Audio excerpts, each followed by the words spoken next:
Actually आम्ही finally ट्रिपला चाललोय.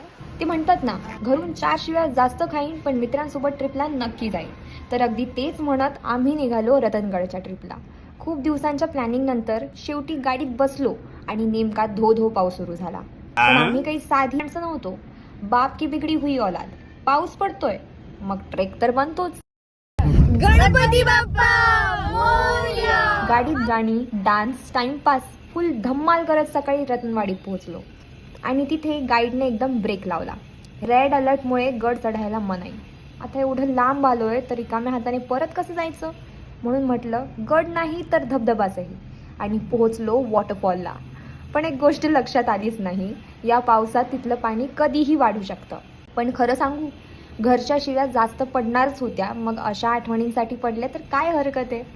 हा बघा, हे सगळे माझे वेडी मित्र. यांच्यासोबत भर पावसात भिजलो, मॅगी खाल्ली, देवदर्शन केलं आणि आयुष्यभर लक्षात राहील अशा आठवणी बनवल्या. घरी बसून एवढी मजा आली असती का? बिलकुल नाही.